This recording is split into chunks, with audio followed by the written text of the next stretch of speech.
नमस्ते एवरीवन। ये वीडियो मैं आज हिंदी में बनाना चाहती हूँ। मैंने इस टॉपिक में हिंदी और इंग्लिश दोनों में थोड़ा सा बात किया है पहले, related to different different elements of health of small children और चिल्ड्रन।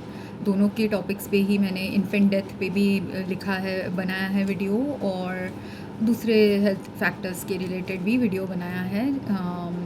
तो आज मैं एक छोटे क्यूट बेबी का वीडियो देख रही थी ऑनलाइन सोशल मीडिया पे, और वो बेबी इतनी इतनी क्यूट लगी कि उसने मुझे इंस्पायर कर दिया ये वीडियो बनाने के लिए। वो बेबी का इसलिए मैं इंस्पायर्ड हो गई कि वो जितनी खुश दिख रही है उस वीडियो में, जितनी हैप्पी है, जितनी क्यूटनेस से आई लव यू टाइप बोल रही है। वो बेबी है, इन्फेंट है, तो obviously she is not saying it, human ears को नहीं सुनेंगे, पर किसी किसी को जो लोग थोड़े ज़्यादा ट्यून्ड होते हैं चिल्ड्रन के साथ, उनको उनके बैबल्स में भी सुनता है कुछ। तो मुझे उसके बैबल टॉक में आई लव यू सुनना है। तो ये जो चिल्ड्रन हैं वो लोग इतने हैप्पी और खुश कब रहते हैं? जब उनके केयर टेकर्स उनको हैप्पी और खुश रख पाते हैं। घर के circumstances, nutritional circumstances, life circumstances ऐसे होते हैं, तब उन लोग इतने हैप्पी, खुश, क्यूट और जॉयफुल रहते हैं, राइट?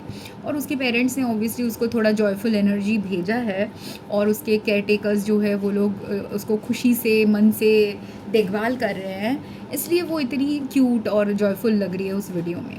पर यही सेम चाइल्ड का कैपेसिटी ये भी है, इतने स्मॉल इन्फेंट का, कि जब उसका केयर टेकिंग राइट लेवल में नहीं हो रहा है तब वो रोने भी लग सकता है, तब वो चीखने भी लग सकता है, तब वो फ्राउनी फेस भी बना सकता है या सकती है।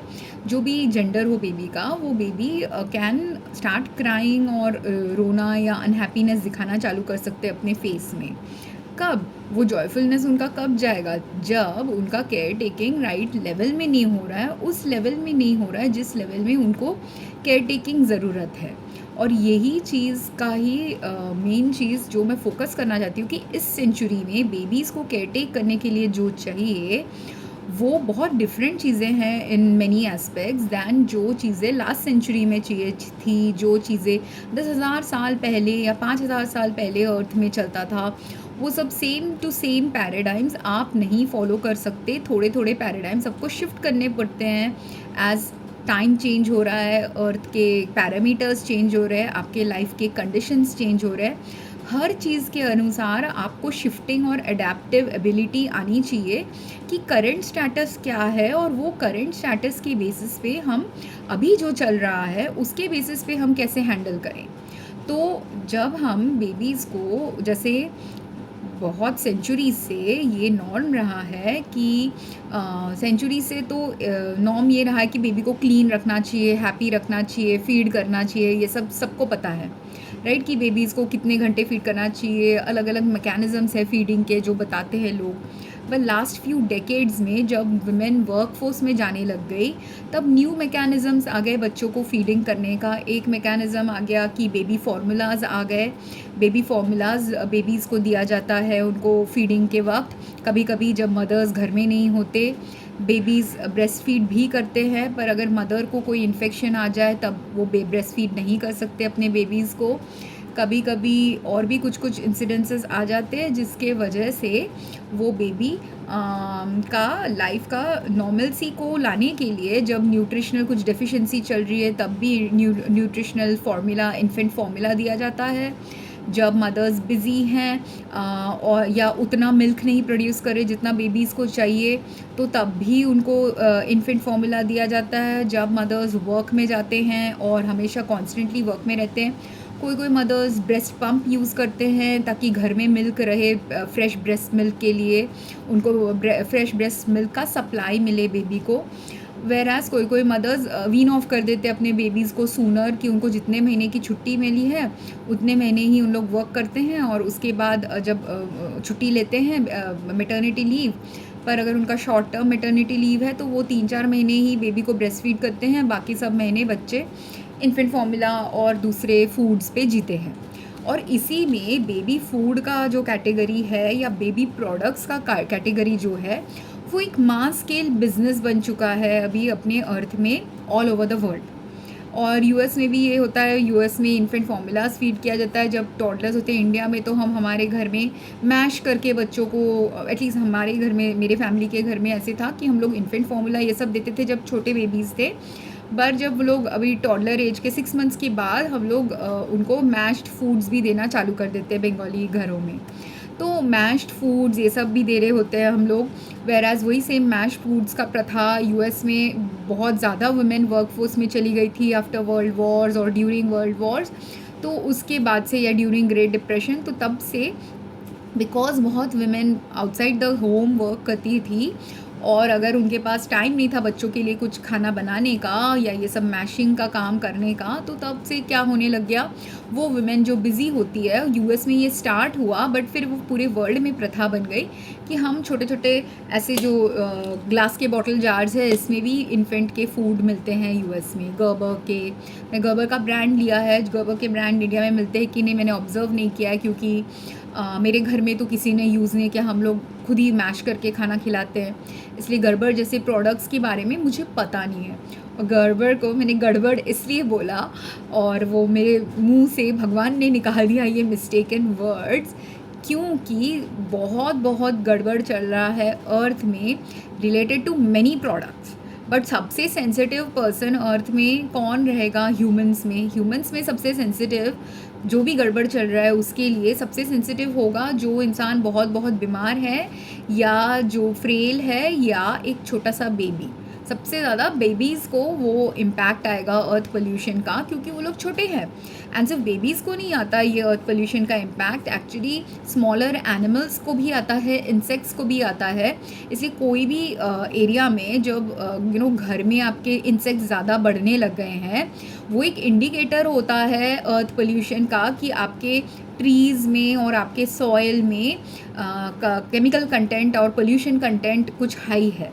Chemical microbial pollution related issues कुछ हाई लेवल में चल रहा है, और उसको इंडिकेट करने के लिए छोटे छोटे एनिमल्स पहले अर्थ में, जो लोग ट्रीज़ के अंदर रह सकते हैं, सॉइल के नीचे रह सकते हैं, वो लोग और उसके नीचे रह नहीं पा रहे, क्योंकि सॉइल ख़राब हो चुका है, पानी ख़राब हो रहा है या हो चुका है। और समर के मंथ्स में उन लोग ज़्यादा आएंगे ऊपर, क्योंकि समर के मंथ्स में पानी ड्राई हो चुका है सॉइल में, ट्रीज़ में, तो वो पानी के लिए भी आएंगे कभी कभी ऊपर, कभी कभी खाने के लिए आएंगे, क्योंकि उनका पॉइजन हो चुका है फूड। सो यही सब कारणों से फिर वहाँ इंसेक्ट एक्टिविटीज़ बढ़ जाते हैं। ये चीज़ जब मैं ट्रैवल कर रही थी, ट्रैवल करके मैं केरला में घूमने गई थी, हिल स्टेशन ऑफ केरला में। वो hill station greenery field hill station था, बहुत ब्यूटीफुल हिल स्टेशन था। पर even though percentage of greenery वो एरिया में बहुत हाई था, वहाँ पे ब्रीदिंग डिस्ट्रेस भी मेरा हाई चल रहा था कोई कोई पॉकेट्स ऑफ केरला में। और जहाँ जिस घर में, वो घर बहुत ही ग्रीनरी से सराउंडेड था जहाँ मैं रह रही थी, कुछ वीक्स के लिए मैं रही थी, वहाँ पे बहुत हाई लेवल की ग्रीनरी थी करके कुछ उनका केमिकल एक्टिविटीज़ का, पोल्यूशन का चीज़ ऑफसेट हो रहा था, क्योंकि वहाँ ग्रीन ऑक्सीजन, वहाँ के ट्रीज़ अभी भी हेल्दी हैं, बहुत साल पुराने ट्रीज़ है करके वो लोग अभी भी ऑक्सीजन अच्छा दे रहे हैं। पर वो ज़्यादा ऑफसेट हर जगह नहीं कर पा रहे, तो there were many other areas जहाँ पे पोल्यूशन लेवल इतना बढ़ चुका है कि ट्रीज़ वहाँ ऑक्सीजन और नहीं दे पा रहे और ब्रीद नहीं कर पा रहे, ना ही ब्रीद नहीं कर पा रहे, वहाँ पे इंसेक्ट एक्टिविटीज़ हाई हो गए। और लोग मिसअलाइन जब हो जाते हैं अर्थ से, ये जो एक्टिविटीज़ जब हाई हो जाती है, वो इंसेक्ट एक्टिविटीज़ जब हाई हो जाती है, लोग या इवन ट्रीज़ रॉट होने लग जाते हैं जब कोई सॉइल में प्रॉब्लम्स चल रहा है या एनवायरमेंटल कंडीशंस में कोई प्रॉब्लम चल रहा है। ये दोनों टाइम्स में क्या होने लग जाता है कि लोग तभी पेस्टिसाइड यूज़, फंगिसाइड यूज़ बढ़ा देते हैं, जबकि वो टाइम है पॉज करने का और वाइस यूज़ करने का पेस्टिसाइड, फंगिसाइड, ये समझने का कि किस क्रॉप्स को डिस्ट्रॉय करने हम दें। क्योंकि ये जो हैबिट है ह्यूमंस का, अभी जब हम गेन फेज़, प्रेज फेज़ और अटेनिंग फेज़ में ज़्यादा रहते हैं, मतलब हाई ऑफ द अर्थ के फेज़ में रहते हैं कि हमको सब कुछ हाई इंक्रीज़ चाहिए, तब हम कुछ छोड़ने के लिए तैयार नहीं होते। जो ख़राब हो चुकी है वो फेंकना है, वो नहीं समझ पाते, या जो सड़ रहा है उसको सड़ने देना है, उसको यूज़ नहीं करना है। पर हम इंसान क्या करते हैं, नहीं, ये फल को हम सड़ने नहीं देंगे, हम इसमें फंगिसाइड स्प्रे कर देंगे। पर अगर उसमें फंगस है, फंगल स्पोर्स के लेवल में है, तो कोई कोई फंगस उसमें बच जाएगा, तो आप कितना भी स्प्रे कर दो वो। और ये मैंने प्लांट्स में बहुत सारे जो बॉम्बे में आते हैं खाने वाने, जो फ्रूट्स एंड वेजिटेबल्स करेंटली आ रहे हैं नवी मुंबई एरिया में, वहाँ पे या जहाँ पे भी मैं इंडिया में थोड़ा घूमी थी लास्ट फ्यू ईयर्स में, लास्ट 10 ईयर्स में, जहाँ जहाँ मैं घूमने गई हूँ वहाँ के खाने में ये प्रॉब्लम मेजर है। जब मैं बहुत बीमार नहीं थी तब मुझे खाने के मेजर प्रॉब्लम्स नहीं समझ में आ रहे थे, पर जब से मेरा बॉडी एक वीकेंड स्टेटस में चला गया, मेरा लिवर डैमेज, कार्डियोवास्कुलर डैमेज ये सब होने लग गया, तब से या स्किन डैमेज, ऑर्गन डैमेज, ये सब different kinds of organ damage मेरे बॉडी में स्टार्ट हो गया था from toxin exposure, chemical exposure, microbial exposure. फिर उसके बाद जो अंदर से चल रहा है उसका इम्पैक्ट क्या हो रहा है हेल्थ में, अंदर से जो चल रहा है वो मुझे इनिशियली तो माइनर सिम्टम्स लगे। हम सब इंसान इग्नोर कर लेते हैं, जब माइनर लेवल सिम्टम्स होता है हम उसको या तो अनदेखा कर लेते हैं या डॉक्टर के पास जाके कुछ टेम्पररी सोल्यूशन उसका ले लेते हैं, बट या फार्मास्यूटिकल कोई सोल्यूशन ले लेते हैं। पर ये सब सोल्यूशन जो होता है एक टेम्पररी मैकेनिज्म होता है आपको थोड़ा स्टेबलाइज करने के लिए। रियल हीलिंग आपके बॉडी का तब आता है जब आपके बॉडी के पास हेल्थ सपोर्टिव कंडीशंस हो। इसलिए आप देखेंगे कि हमारे कंट्री में या इस वर्ल्ड में हॉस्पिटल्स तो कितने हंड्रेड्स ऑफ ईयर्स से, डेकेड से ऑपरेट हो रहे हैं, फिर भी क्यों इतने सारे परसेंटेज ऑफ इंसान मर जाते हैं? वो लोग इसलिए मर जाते हैं कि उनके बॉडी का स्टेटस अब इस लेवल तक बैड हेल्थ स्टेटस में पहुंच गया है कि उनका सिस्टम और खींच नहीं सकता ये पोल्यूशन पैरामीटर्स या हेल्थ हार्मिंग पैरामीटर्स या हेल्थ अनसपोर्टिव पैरामीटर्स उनके घर के और फैमिली लाइफ के या हॉस्पिटल के। क्योंकि कोई कोई पेशेंट्स हॉस्पिटल में मरते हैं, कोई कोई पेशेंट्स घर में मरते हैं, कोई कोई पेशेंट्स हॉस्पिटल जाते जाते मरते हैं। हर जगह बहुत कंडीशंस हैं हेल्थ के हार्म के, जो जिसका बॉडी अभी बहुत मेजर हार्म में पहुंच चुका है, मेजर डैमेज में पहुंच चुका है। वो तभी उसका ज़्यादा नेचुरल ट्रेजेक्टरी होगा डेथ का, क्योंकि उसका बॉडी और उसको पुल नहीं कर सकता, और उसके बॉडी को सपोर्ट करने के लिए जो फैक्टर्स चाहिए, केयर टेकिंग के फैक्टर्स चाहिए, अच्छे से उसको हेल्दी रखने के जो फैक्टर्स चाहिए वो अवेलेबल नहीं है। क्योंकि जब मैंने केरला का मेंशन किया, वहाँ पे कोई कोई एरियाज़ में बहुत सिवियर ब्रीदिंग डिस्ट्रेस हो रही थी। सिर्फ मुझे नहीं, मैं तो वीकेंड हेल्थ स्टेटस की हूँ, मुझे ब्रीदिंग डिस्ट्रेस हो रही थी, पर जो ड्राइवर मुझे वहाँ से लेके जा रहा था उस एरिया से, वो पहाड़ी एरिया था, बहुत सारे वो फुल फिल्ड विथ ट्रीज़ था, क्योंकि वो हिल स्टेशन जैसा एरिया था।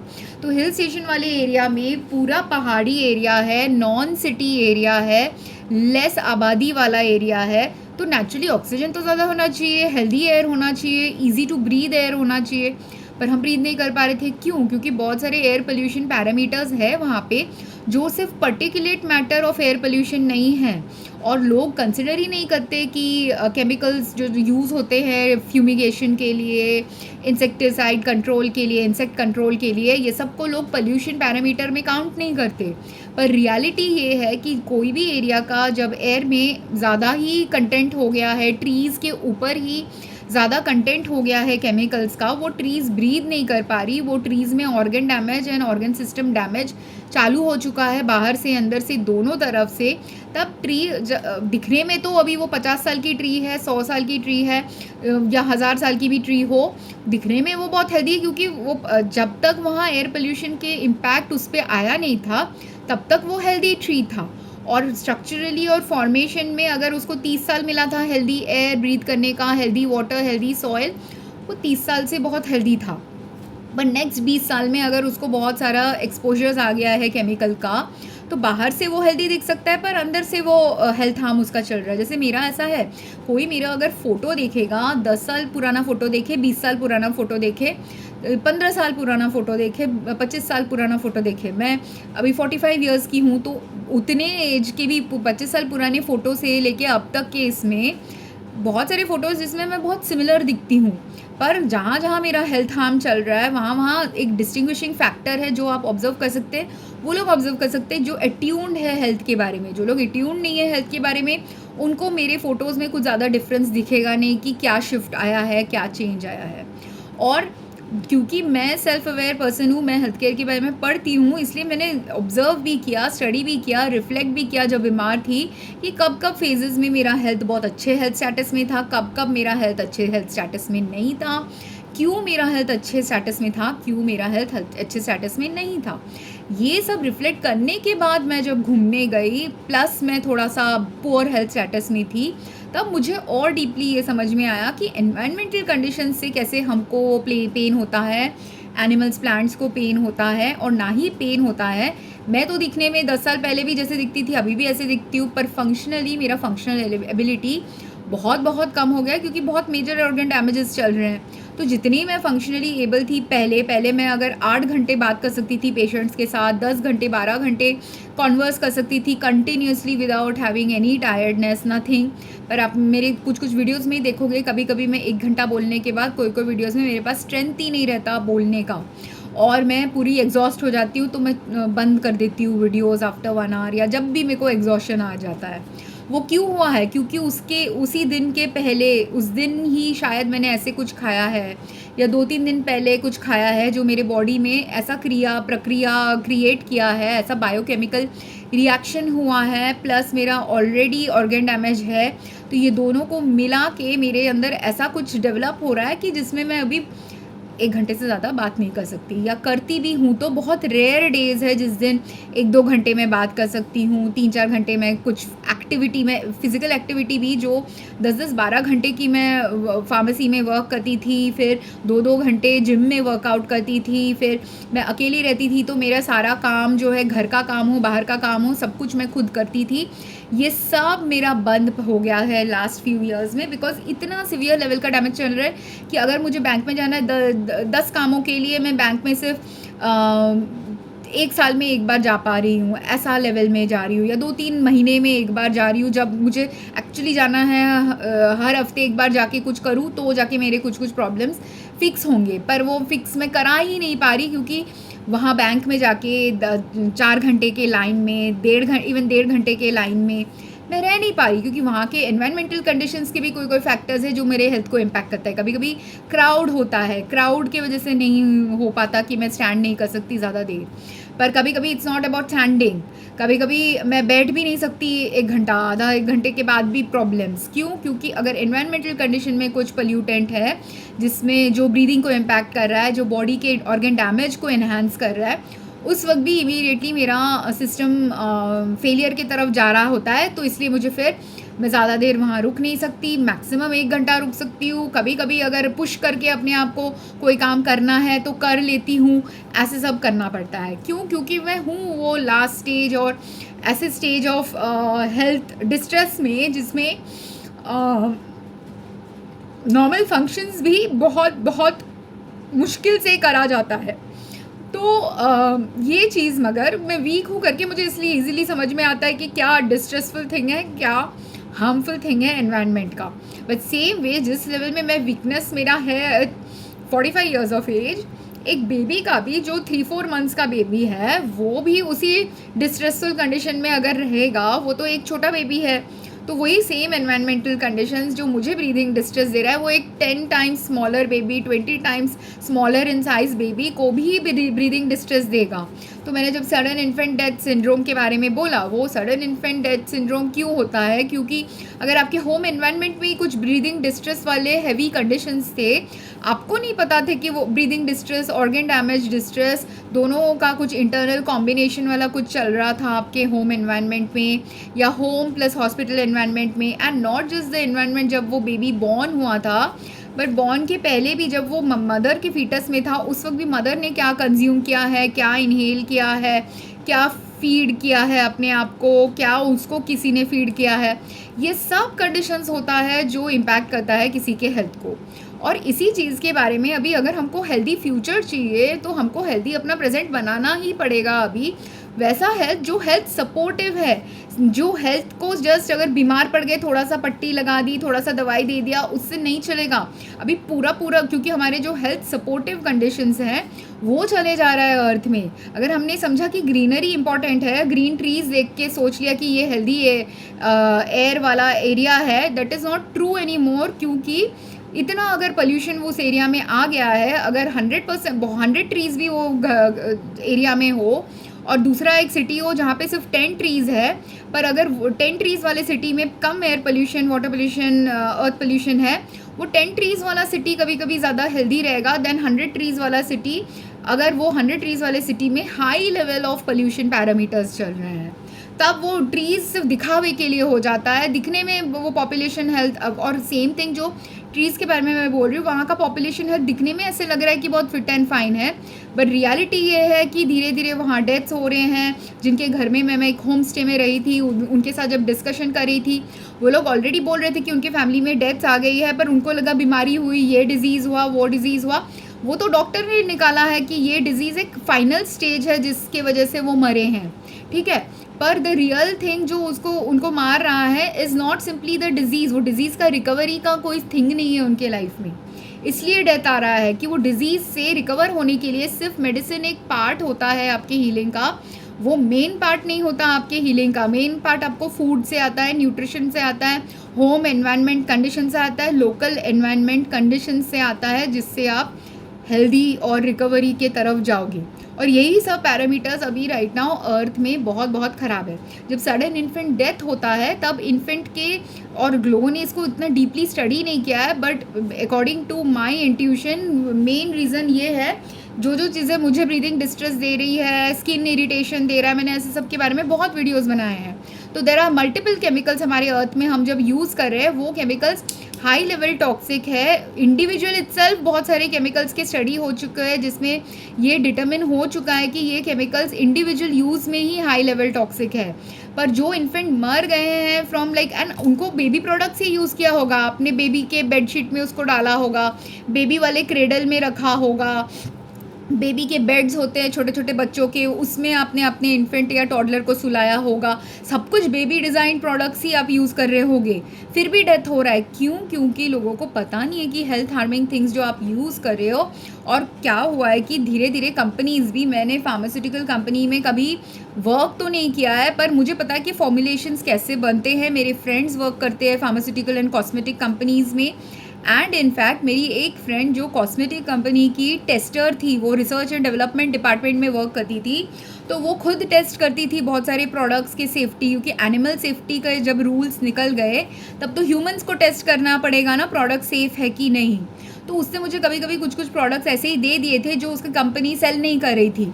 और क्यों नहीं सेल कर रही थी? उसके पास फ्री प्रोडक्ट्स पड़े थे, वो फेंकने के बजाय, क्योंकि ये भी एक अभी अर्थ में प्रॉब्लम है।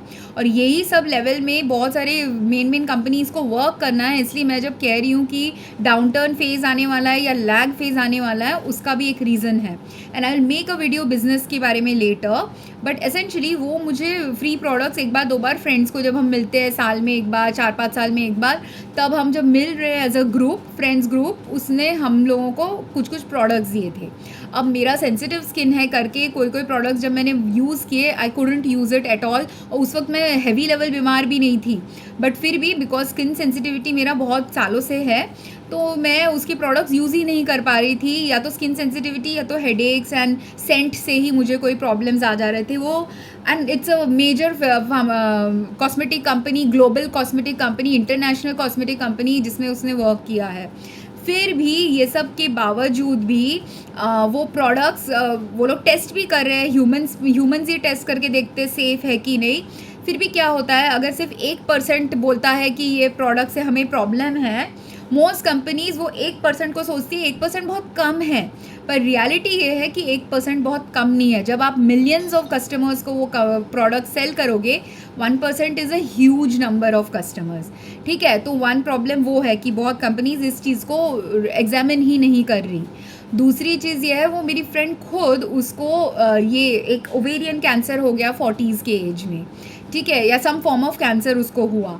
तो वो क्यों हो रहा है ये भी तो समझना उसको ज़रूरी है। और अगर कोई कंपनी है, कंपनी का जैसे पहले के ज़माने में जब केमिकल फैक्ट्रीज़ कुछ बनती थी, केमिकल फैक्ट्रीज़ पे काम करने वालों को, जो लोग, जैसे सिंपल एग्जांपल दूंगी, एस्बेस्टस पॉइजनिंग का बात, जो लोग एस्बेस्टस के रिलेटेड फील्ड में वर्क करते थे उनको एस्बेस्टस पॉइजनिंग आ गई थी।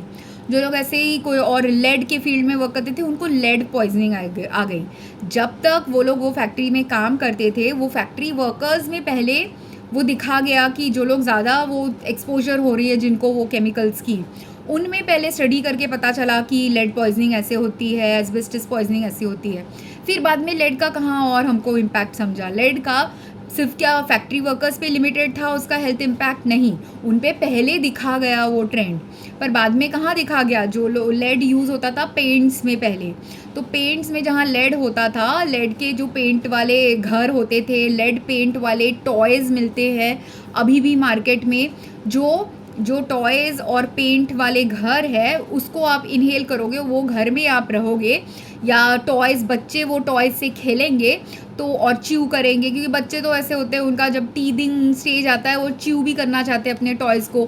बच्चों के लिए टीदिंग टॉयज़ भी बहुत सारे मिलते हैं, पर हमारा रेगुलेशन इतना ख़राब है ग्लोबली अबाउट ये सब प्रोडक्ट्स कि इवन दो लोगों को पता है कि लेड हार्मफुल है, इवन दो बहुत सारे प्रोडक्ट्स के बारे में इंफॉर्मेशन तो वर्ल्ड में है कि ये प्रोडक्ट हार्मफुल है, पर there is black market also कुछ प्रोडक्ट्स का जो स्ट्रीट्स में सेल होता है।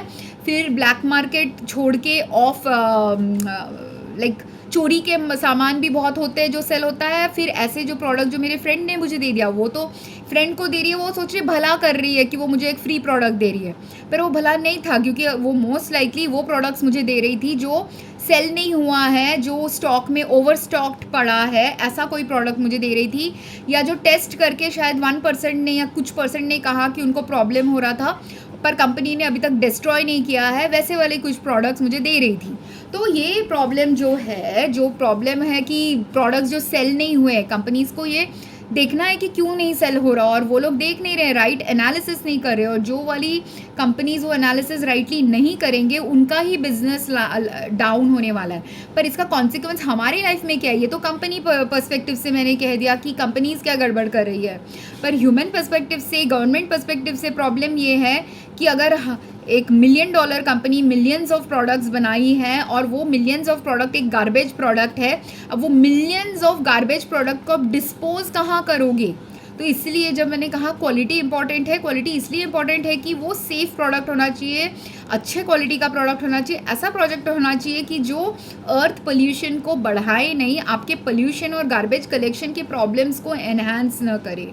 और वो तभी हो सकता है कि जब आप रूट सोर्स में जाओगे, और रूट सोर्स ये है कि आपको प्रोडक्ट अच्छे प्रोडक्ट्स यूज़ करने हैं, हेल्थ हार्मिंग प्रोडक्ट्स नहीं यूज़ करने, हेल्थ हार्मिंग प्रोडक्ट्स मार्केट में नहीं लाने। तो आपके जो गवर्नमेंट का एक्सपेंशन अगर चाहिए, जब डाउनटर्न इकोनॉमी जाएगी तब गवर्नमेंट एक्सपेंशन इसलिए ज़रूरी है ताकि गवर्नमेंट रेगुलेशन, सही रेगुलेशन को ला सके, सही सिस्टम्स को क्रिएट कर सके, नॉट जस्ट गवर्नमेंट क्रिएट कर सके बट बिजनेसेस भी क्रिएट कर सके वो वाले सिस्टम्स जिसमें सेफ़र प्रोडक्ट, सेफ़र चीज़ें हमारे मार्केट में आए। पर जब तक, कब आपको समझेगा कि अनसेफ प्रोडक्ट्स मार्केट में हैं? आप अगर डेथ को करेक्ट वे में स्टडी करें, आपने अगर डेथ का गलत स्टडी कर दिया। इसीलिए मैंने 2-3 जो चिल्ड्रन के बारे में वीडियोस बनाया है, वो वीडियोस इसलिए बनाए क्योंकि बहुत सारे केसेस में या तो गवर्नमेंट मैसअप कर रहा है, या तो रेगुलेशंस मैसअप कर रहा है, या तो कंपनी मैसअप कर रहा है, या तो पुलिस इन्वेस्टिगेशन में मैसअप हो रहा है जब सस्पिशियस डेथ था, या तो घर वाले को ही कोई अवेयरनेस नहीं है कि क्या हार्मिंग चीज़ें वो यूज़ कर रहे हैं अपने बच्चों पे। ठीक है, और ये जो हेल्थ हार्मिंग चीज़ें हैं अभी इतना हाई स्केल में हाई हो गया है मार्केट में, ये बहुत इंपॉर्टेंट है अभी मार्केट से निकालने बहुत सारे क्रैपी प्रोडक्ट्स जो बहुत हाई लेवल हेल्थ हार्मिंग हो गए। और मैं जब बीच में बहुत ही ज़्यादा एकदम वीकेंड स्टेटस में थी, मैंने ये पहले भी कहा है, मैंने कभी सिर्फ प्रोटीन शेक, एडल्ट्स वाले पहले प्रोटीन शेक, मिल्क शेक वाले प्रोडक्ट्स यूज़ किए, पर जो सिर्फ नॉर्मल हेल्दी एडल्ट्स यूज़ करते हैं उसमें भी कोई केमिकल कंटेमिनेशंस थे करके मैं वो प्रोडक्ट्स यूज़ नहीं कर पा रही थी। फिर उससे मैंने ट्रांजिशन किया था कैंसर वाले प्रोडक्ट्स, जैसे जो एंश्योर ड्रिंक्स होते हैं वो कैंसर पेशेंट्स भी पीते हैं, उसमें भी हेल्थ हार्मिंग प्रोडक्ट्स था, तो वो भी मेरे को बंद करना पड़ा खाना। फिर मैंने चिल्ड्रंस प्रोडक्ट्स भी ट्राई किया था, क्योंकि चिल्ड्रंस न्यूट्रिशनल प्रोडक्ट जो बॉर्नवीटा, बूस्ट, ये सब ट्राई किया, उसमें भी कोई प्रोडक्ट्स में प्रॉब्लम थे। देन मैंने जाके बेबी इन्फेंट फार्मूला भी ट्राई किया है, क्योंकि मुझे बेबी इन्फेंट फार्मूला से एटलीस्ट बेसिक न्यूट्रिशन मिल जाता। ऑब्वियसली बेबी को वो जितना अमाउंट में देते हैं, मैं वो एक बोल अमाउंट में वो खा नहीं रही थी, मैं पूरा एकदम बहुत मास स्केल में उसको कंज्यूम कर रही थी, क्योंकि मुझे न्यूट्रिशन उससे चाहिए था। पर उसमें भी मेरे को प्रॉब्लम्स आए, क्योंकि जो कोई प्रोडक्ट्स होते हैं, बहुत सारे प्रोडक्ट्स हैं, सेरेलैक, लैक्टोजन, नैन, सिमिलैक, ये 4 प्रोडक्ट्स मैंने ट्राई किए थे, और इन 4 प्रोडक्ट्स में मुझे कुछ ना कुछ कंटामिनेशंस मिले जो हेल्थ हार्मिंग हैं, जो अलग अलग रीज़न से हेल्थ हार्मिंग थे। कभी कभी अगर आप जहाँ सपोज़ अभी वो इन्फेंट फॉर्मूला में वीट यूज़ हुआ है, फ्रूट्स यूज़ हुआ है, राइस पाउडर यूज़ हुआ है, मिल्क पाउडर यूज़ हुआ है। अभी अगर वो मिल्क का सोर्स, मिल्क प्रोटीन का सोर्स जो एनिमल से आ रहा है, वो एनिमल को अपने राइट कंडीशंस में नहीं रखा है, तो भी आपका प्रोडक्ट और फॉर्मूला ख़राब हो जाएगा।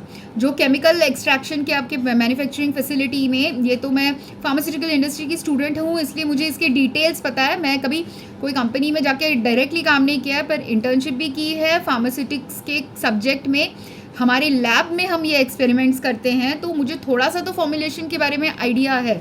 और वो फॉर्मुलेशन स्टेप्स में ही, स्टेजेस में ही, मिक्सिंग स्टेजेस में ही अगर कुछ गड़बड़ चल रहा है कि आपका पानी ख़राब हो चुका है और आपको पता नहीं कि आपके लोकल सोर्स का वाटर इस लेवल में ख़राब है कि आपके नॉर्मल फिल्ट्रेशन सिस्टम्स उसको फ़िल्टर आउट नहीं कर सकते वो कंटामिनेशंस को, तो वो एक प्रॉब्लम आ जाएगा। तो आपके रूट सोर्स इंग्रेडिएंट्स में अगर प्रॉब्लम है, फिर आपके अगर एक फॉर्मूला आपने बनाया है, इन्फेंट फॉर्मूला हो, मेडिकल फॉर्मूला हो, कुछ भी हो, वो उसमें आपने अगर जो फॉर्मुलेशन बनाया है उसमें 10 इंग्रेडिएंट्स है या 5 इंग्रेडिएंट्स है, बट ईच इंग्रेडिएंट में आपने जब मैन्युफैक्चर से खरीद मतलब और ये होलसेलर से आप खरीदते हो मेन इंग्रेडिएंट्स को भी, तो अगर सपोज़ कोई इन्फेंट फॉर्मूला बनाना है जिसमें वीट है, क्रैनबेरी है, एप्पल है, सपोज़ ये 3 इंग्रेडिएंट्स है, थोड़ा सा शुगर है, ऐसे करके कुछ है, तो ये जो 4 है, या राइस फ्लावर है, ये 4 चीज़ आप डालने वाले हो वो इन्फेंट फॉर्मूला में, 4 या 5 चीज़ जो भी डालने वाले हो, वो 5 अलग अलग होलसेलर से आपके पास आ रहा है। तो मगर अगर वीट वाले होलसेलर ने 0.1% ही शायद कुछ लिमिटेशन है अकॉर्डिंग टू गवर्नमेंट रेगुलेशन की, अभी ये सब लिमिटेशंस एंड बीपी, जो British pharmacopoeia, Indian pharmacopoeia, US pharmacopoeia, ये 3 इंडिया में यूज़ होते हैं, कंपनीज यूज़ करते हैं ये फार्माकोपियाज़ के फॉर्मुलेशन केमिकल्स को बनाने के लिए। पर अगर वो केमिकल्स को बनाने के लिए फार्माकोपिया के बेसिस पे आपने उसमें आपका फार्माकोपिया में लिखा रहता है कि इतना परसेंटेज ही अलाउड होगा कंटेमिनेशन का, तो वो कंटेमिनेशन का अगर 0.1% लिखा हुआ है, कोई एक एक्स केमिकल नहीं होना चाहिए। पर सपोज़ आपका वीट पाउडर आपने जो सप्लाई किया कंपनी को, उसमें कोई एक्स परसेंटेज ही है, अगर 0.1 मिलीग्राम होना चाहिए एक्स का, 0.1 मिलीग्राम से लेस होना चाहिए, तो 0.1 मिलीग्राम से लेस ही है वो फॉर्मुलेशन में। आपने वो वीट ले लिया, ऐसे करके 4-5 चीज़ें ले ली, 4-5 इंग्रेडिएंट्स ले लिया, हर एक में 0.1 से लेस ही है एक्स केमिकल, पर पाँचों में 0.1 के करीब है, 0.099 अगर है, तो वो 0.099 को आप जब ऐड कर दोगे, वो सब मिला के तो 0.1 से अबव लिमिट में पहुंच गया। और ये चीज़ बहुत सारी कंपनीज टेस्ट नहीं करी, क्योंकि ये चीज़ इंश्योर में हुआ है। इंश्योर में मुझे हैवी अमाउंट ऑफ पेस्टिसाइड का स्मेल आ रहा था, एंड नॉट जस्ट पेस्टिसाइड, मुझे इंसेक्ट का भी स्मेल आ रहा था। क्यों? क्योंकि इंश्योर, और वो चॉकलेट इंश्योर था। चॉकलेट इंश्योर में वो लोग, और ऐसे ही चॉकलेट, चिल्ड्रंस चॉकलेट्स प्रोडक्ट्स, या घर में हम आइसक्रीम खाते हैं, लाते हैं, बच्चों को देते हैं, ये सब में, आइसक्रीम में भी प्लस ऐसे है। और फिर मैंने वीडियोस भी देखे हैं, इंटरनेशनल वीडियोस, नेशनल वीडियोस, जब पेरेंट्स बच्चों के मोह में आके कि मेरा बच्चा, मैं आइसक्रीम खा रही हूँ, मेरे बच्चे को भी आइसक्रीम चाहिए, तो मैं थोड़ा सा एक 6 मंथ्स के टॉडलर को थोड़ा सा आइसक्रीम दे दूँगी, क्योंकि अभी तो 6 मंथ्स के ऊपर हो गया, वो आइसक्रीम खा सकता है। ऐसे करके कोई अपने इन्फेंट्स को, या टॉडलर, या अगर 6 मंथ्स भी नहीं है, वो 2 साल का टॉडलर है, उसको भी तो आप आइसक्रीम देते हो। तो हम सब अपने बच्चों को स्पॉइल करने के लिए या प्यार जताने के लिए कितने सारे ऐसे मीठे प्रोडक्ट्स एंड चीज़ें दे देते हैं, जो वो लोग चाव से खा तो रहे हैं, टेस्टी तो बना है खाना, पर उसके अंदर हाई लेवल ऑफ टॉक्सिक चीज़ें हैं। और अभी एक टॉक्सिक चीज़, हम जब छोटे थे, हमारे पेरेंट्स बहुत माइंडफुली हमको खाना खिलाते थे, और मतलब बाहर का ज़्यादा नहीं खिलाते थे, प्लस वो लोग हमको खर्चा भी ज़्यादा नहीं करते थे। हमारे पेरेंट्स थोड़ा माइंडफुली, ऐसे सब फ्रिवलस जो चीज़ें होती है, वो फ्रिवलस चीज़ों का खर्चा माइंडफुली करते थे। पर आजकल के बच्चे वैसे नहीं है। आजकल के बच्चों के पेरेंट्स जो हैं, वो लोग बहुत ज़्यादा ही ओवर इंडल्जेंट पेरेंट्स हैं। तो वो लोग क्या करते हैं, बच्चों को, पेरेंट्स हो, ग्रैंड पेरेंट्स हो, सभी ओवर इंडल्जेंट होते हैं, और ना नहीं सीखा है उन्होंने ठीक से कहना। तो अगर बच्चे ने ज़िद कर दी तो उसको दे देंगे उन लोग आइसक्रीम, उसको दे देंगे अभी चॉकलेट। अब पर अगर आइसक्रीम चॉकलेट में वो 0.1 मिलीग्राम्स का एक्स केमिकल, जो हार्मफुल केमिकल है, वो पड़ा है, एंड लाइक दैट उसने आइसक्रीम भी खाई, चॉकलेट भी खाया, केक भी खाया, पार्टी में गए तो बर्थडे पार्टी में और भी खाना खाया, हर चीज़ में वो 0.1 मिलीग्राम करके वो चीज़ प्रेजेंट थी, तो उसको तो टॉक्सिक पॉइजनिंग आ जाएगी। इनफैक्ट मेरे एक पर्सन को मैं जानती हूँ जिनका अभी इन्फेंट नहीं है, वो टॉडलर हॉस्पिटलाइज हो गया लिवर डैमेज से, और ये अभी नवी मुंबई में ही हॉस्पिटलाइज हुआ है। और नवी मुंबई के डॉक्टर्स को ही अवेकन होना है, नॉट जस्ट डॉक्टर्स, पूरे नवी मुंबई के पॉपुलेशन को अवेकन होना है कि जो जो प्रॉब्लम्स मुझे प्रोडक्ट्स में मिल रही है, मैं वीक एंड एडल्ट हूँ करके मिल रही है, बट इमेजिन अभी मेरे से 10 टाइम्स स्मॉलर साइज़ का चाइल्ड अगर वो खाएगा तो उसको भी ऑर्गन डैमेज होगा, उसका भी ऑर्गन डैमेज एस्केलेट होगा कि नहीं होगा।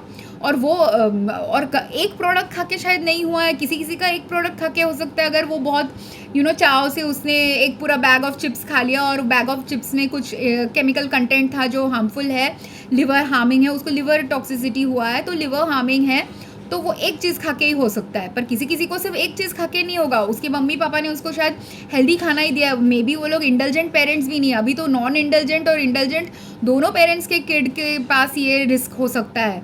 नॉर्मल एवरेज पेरेंट के चिल्ड्रन के ऊपर भी ये रिस्क फैक्टर आ सकता है। क्यों? क्योंकि हमारे कंट्री का रेगुलेशंस बहुत ख़राब है, और ना ही रेगुलेशंस ख़राब है, लोगों की समझ इस चीज़ में बहुत ख़राब है। क्योंकि मैं एक स्टार्टअप में वर्क करती थी, उसी में इंटरनेशनल स्टार्टअप है जो इंडिया से भी लोग ले रहे थे स्टार्टअप में वर्क करने के लिए, और वो एक nutritional supplements and nutritional formulation का स्टार्टअप था, पर है तो फॉर्मुलेशन बेस्ड प्रोडक्ट, वो इन्फेंट फार्मूला हो या इंश्योर जैसा फार्मूला हो, मेडिकल फार्मूला हो या मेडिसिन हो या फ्रूट्स हो या कुछ भी जो बेबी फार्मूला का कॉस्मेटिक हो, बेबी कॉस्मेटिक हो या एडल्ट कॉस्मेटिक हो, कुछ भी हो, कंजम्पशन वाले प्रोडक्ट्स में फॉर्मुलेशंस होते हैं, स्टेप्स होते हैं, और हर स्टेप में अगर मेसअप है तो मेजर ग्रेड एक टॉक्सिक प्रोडक्ट मार्केट में सेल हो रहा है।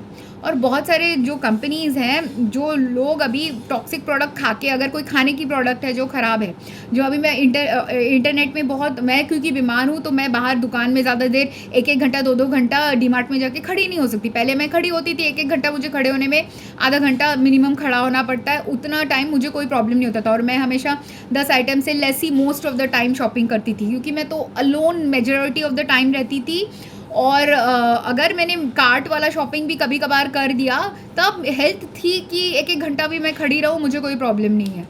पर जब हेल्थ ख़राब है तब मैं 1-1 आधा घंटा तक खड़े रहने में मुझे हेल्थ इश्यूज़ हो रहे थे, तो उस वक्त से मैं ऑनलाइन शॉपिंग करने लग गई। तो जब मैं ऑनलाइन शॉपिंग कर रही हूँ तो मुझे तो रिटेलर्स के दिख रहे हैं, वो लोग बाई 1 गेट 1 फ्री कोई प्रोडक्ट्स दे देते हैं, या उन लोग अभी लिमिटेशन रख रहे हैं कोई प्रोडक्ट का। क्यों? क्योंकि अगर सपोज़ एक ही प्रोडक्ट है, जैसे मिल्क है, मिल्क का ही अगर उनका पास 4 ब्रांड्स है, 5 ब्रांड्स है, वो मिल्क के जो 5 ब्रांड्स है, 5 ब्रांड्स में से एक्चुअली हेल्थ सेफ एक ही ब्रांड सप्लाई कर रहा है, बाकी सबके ब्रांड्स में कोई हेल्थ अनसेफ्टी फैक्टर शायद है, और वो लोग समझ नहीं पा रहे कि एक ही ब्रांड अच्छा चीज़ सप्लाई कर रहा है, बाकी ब्रांड्स अच्छी चीज़ नहीं सप्लाई करे।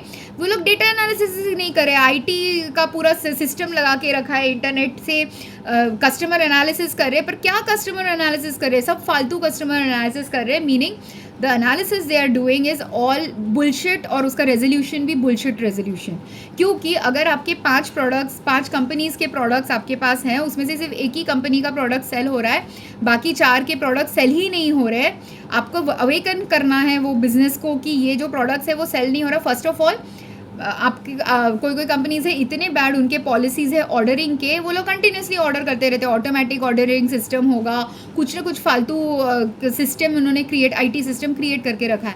ऐसे न्यूसेंस ऑर्डरिंग मेरे फार्मास्यूटिकल रिटेल में भी होता था, तो that's why I have experience. 10 साल पहले ही मैंने ये एक्सपीरियंस किया जो इंडिया में अभी मैं एक्सपीरियंस कर रही हूँ, इंडिया के फूड इंडस्ट्री में, जो मैंने यूएस की फार्मास्यूटिकल सेल्स में एक्सपीरियंस किया था कि न्यूसेंस प्रोडक्ट्स क्रिएट होते हैं, न्यूसेंस प्रोडक्ट्स कुछ डील मिलके वो लोग न्यूसेंस स्टॉक डाल देते हैं कंपनीज़ के। पर क्यों? क्योंकि वो डील उनको क्यों मिल रहा है? क्योंकि वो प्रोडक्ट सेल नहीं हो रहा। पर instead of doing due diligence कि मेरा प्रोडक्ट सेल क्यों नहीं हो रहा, वो उसको बाय 1 गेट 1 करके कंपनी को दे देंगे, कंपनी फिर हमको देना चाहती है, पर हम तो बीमार पड़ रहे वो खाना खा के, राइट। और अगर हमारा पेट ख़राब हो गया या पेट में दर्द आ गया या कुछ तो खाया कि हमारा टंग बोल रहा है कि ये खाने से मुझे कुछ तो अजीब लग रहा है, मैं नहीं खाना चाहता। अभी कोई कस्टमर्स है जिसने कंप्लेन भी किया होगा, और कोई कोई कंपनीज है जो तो कंप्लेन लेती ही नहीं है। जो कंपनीज कंप्लेन लेती है वो तो फिर भी कंप्लेन से क्वालिटेटिव एनालिसिस कर सकती है, पर बहुत सारी कंपनीज है कंप्लेन नहीं लेती। बहुत सारे कंपनीज है उनके पास पेशेंस नहीं है कंप्लेन लेने का।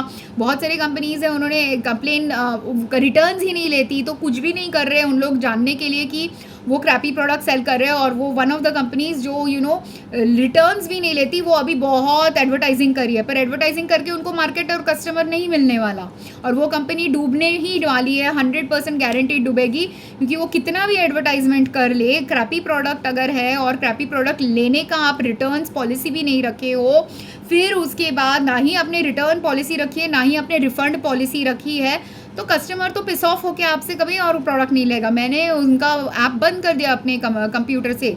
फिर दूसरी एक और कंपनी है, वो उनके साथ लड़ना पड़ता है रिटर्न्स के लिए। तो जो कंपनीज लड़ना पड़ता है, जो कंपनीज लेते ही नहीं है रिटर्न्स, वो दोनों कंपनीज डेफिनेटली बंद होगी ही होगी इवेंचुअली। सेकेंड वाली इंप्रूव कर सकती है फिर भी, पर जो कंप्लेंट्स लेती ही नहीं है और लेने के माध्यम ही उनकी शटडाउन है, वो तो बंद ही होगी, क्योंकि वो कितना भी एडवर्टाइजिंग में खर्चा कर ले पैसा। और अगर कोई वेंचर कैपिटलिस्ट वो कंपनी को जाके अभी खरीदना चाहता है, फूलिश करेगा कि उसको पता ही नहीं है कि वो कंपनी का क्यों नहीं खरीदना। और ये सब चीज़ें उनको कौन बोलेगा? कस्टमर ही बोल सकता है कि what is customer save, what is health save, what is actually truly health save. But बहुत सारे डॉक्टर्स भी होते हैं जो सुनते नहीं है जब पेशेंट्स बोल रहे कि ये चीज़ मेरे लिए काम नहीं करी। इंडिया में, यूएस में डॉक्टर सुनते हैं। अगर यूएस में आप डॉक्टर को जाके बोलो कि ये मेडिसिन खा के मेरा पेट ख़राब हो गया या मेरा हार्ट धक धक धक धक कर रहा है, यूएस में पूरा सिस्टम क्रिएटेड है कि डॉक्टर को बोलो, फार्मासिस्ट को बोलो, जिसको भी जाके बोलो, इवन नर्स को बोलो, हर एक के पास एक सिस्टम है इसको रिकॉर्ड करने के लिए कि ये चीज़ को यूज़ करके पेशेंट का हार्म आ गया था, और वैसे करके वो लोग ट्रैक करते हैं ये डेटा को। इंडिया में मगर वो ट्रैकिंग का कंप्लेन लेने का ही राइट सिस्टम नहीं क्रिएट हुआ है, क्योंकि बहुत लोग हैं जो कंप्लेन सुनना नहीं चाहते इंडिया में, उनके कान खराब हैं। और जिनके कान खराब है या दिमाग खराब है ये समझने का कि जब क्रैपी चीज़ है you and urgently some very long term chronically great impact वाला हेल्थ हार्मिंग चीज़ है, उसके लिए आपको 1 घंटा सुनना पड़ेगा पहले कि क्यों ये चीज़ ख़राब है। मैं ऐसे 1-1 घंटे के वीडियोस इसीलिए बना रही हूँ ताकि लोग सुने और जाने कि क्या चीज़ ख़राब है, फिर ही जाके आप कंप्लेन कर सकते हो, समझ सकते हो। नहीं तो आपका बच्चा मर जाएगा और फिर आप रोते रहोगे। ऐसे तो हम नहीं कर सकते ना, और हम 1000 बच्चों को तो मरने नहीं दे सकते। अगर आपको नया पॉपुलेशन चाहिए, न्यू पॉपुलेशन चाहिए, नेक्स्ट जनरेशन चाहिए, तभी आएगा नेक्स्ट जनरेशन जब आपने नेक्स्ट जनरेशन के लिए हेल्थ सेफ कंडीशंस क्रिएट करके रखे हैं। और हमने हेल्थ हार्मिंग कंडीशंस इतने क्रिएट करके रखे, और मल्टी लेवल हेल्थ हार्म अभी चल रहा है। तो वो जो इन्फेंट अभी टॉडलर जो अभी हॉस्पिटलाइज्ड है, उसको सिर्फ दवाई देने से उसका लिवर डैमेज चला नहीं जाएगा। दवाई देने से टेम्पररी लिवर हार्म थोड़ा जाएगा, पर अगर उसके बॉडी में एक्यूमुलेटेड टॉक्सिन्स है, वो एक्यूमुलेटेड टॉक्सिन्स का डिटॉक्स भी उसको करना है। सेकेंडली, ना ही सिर्फ डिटॉक्स करना है, वो तो अभी टॉडलर है, उसको अगर 50 साल 60 साल 100 साल भी जीना है तो उसको 50 60 100 साल अच्छा खाना खाना पड़ेगा। हर जगह का सामान जो वो इस्तेमाल करता है, वो बेबी शैम्पू हो, वो बेबी इन्फेंट फार्मूला हो, बेबी फार्मूला हो, बूस्ट हो, हॉर्लिक्स हो, वेजिटेबल हो, फ्रूट्स हो, एयर हो, बेडशीट हो, क्लोथिंग डिटर्जेंट हो, कुछ भी वो उसके पेरेंट्स यूज़ कर रहे हैं उसके ऊपर, उसके टॉयज़ हो, स्कूल में वो जो यूज़ कर रहे हैं स्कूल की चीज़ें हो, हर चीज़ में इतना हेल्थ हार्म है, इतना हेल्थ हार्म है और इतने लेवल का है। वो सिर्फ एक बच्चा नहीं है जो बीमार पड़ रहा है, उसके पहले मेरी एक और फ्रेंड है, उसका बच्चा इस बच्चे से ट्वाइस एज का था, ट्वाइस 2.5 टाइम्स मोर एज का था। उसका बच्चा भी बीमार पड़ रहा है बार बार और उसको समझ में नहीं आ रहा है। और वो तो एकदम ही माइंडलेस पेरेंट है, तो उसको बिल्कुल नहीं पता कि कैसे माइंडफुल पेरेंटिंग करना चाहिए। पर जिन लोग माइंडफुल पेरेंट है उनके बच्चे भी हार्म में जा रहे हैं, इसलिए क्योंकि ऐसा नहीं है कि आप माइंडफुली आपके बच्चे को खाना नहीं खिला रहे। ऐसा होगा शायद आप आपके बच्चे को शायद एक बार ही, वो साल में 1 बार या 2 बार केक खा रहा है, साल में 1 बार 2 बार मिठाई खा रहा है। पर अगर आपकी मिठाई में प्रॉब्लम है, केक में प्रॉब्लम है, तेल में प्रॉब्लम है, यहाँ इंडिया में तेल में प्रॉब्लम है, केक में प्रॉब्लम है, केक के टॉक्सिक केमिकल्स में प्रॉब्लम है, तो आपने क्या खाया है। और बहुत सारी ऐसे एक साथ सडनली आपके बॉडी में आ गया, अगर बहुत सालों से या 1 साल से भी कंटिन्यूसली अगर किसी बच्चे ने खाया, 1 महीने से भी कंटिन्यूसली किसी ने खाया, 1 दिन में भी किसी ने खाया, उसमें वो बीमार हो सकता है। वो केक वाली लड़की ने 1 दिन में एक हाई लेवल टॉक्सिन खाया था और वो बीमार पड़ के मर गई। बाकी के लोग सिर्फ बीमार पड़े, पर वो बीमारी उनका जाएगा नहीं तब तक। उनका अगर कंटिन्यूअसली उनके लाइफ में कुछ भी सब कुछ हेल्थ सपोर्टिव है तभी उन लोग हेल्दी रहेंगे। जबकि अगर एक भी हेल्थ हार्मिंग चीज़ें जो अगर 4-5 चीज़ें मैंने उसके वीडियो में डिस्कस की थी, वो सारे 4-5 चीज़ें अगर ख़राब हो गई और मतलब उनके लाइफ में ख़राब ही रह रही है कंटिन्यूअसली, तो वो लोग के भी बीमार पड़ने के चांसेस कंटिन्यूअसली ही रहेंगे। तो ये चीज़ इसलिए समझना ज़रूरी है। और ये बच्चा भी बार-बार बीमार पड़ रहा है। मैंने बार-बार उसके एक पर्सन को जिसको मैं जानती हूँ उसके फैमिली में उनको कहा है कि आपको सेफ़ रहना है, यहाँ पानी ख़राब है, खाना ठीक से बनाना, खाना ठीक से ख़रीदना, ये सब अभी इम्पॉर्टेंट हो गया है। प्लस अभी जो लोग एजुकेटेड लोग हैं उनको कंप्लेंट्स भी करना पड़ेगा कंज्यूमर कोर्ट्स में जाके ये सब चीज़ों के बारे में, क्योंकि मल्टीपल कंज्यूमर प्रोडक्ट्स अभी ख़राब हैं और उसके legal and governmental solutions as well as business solutions ज़रूरी है।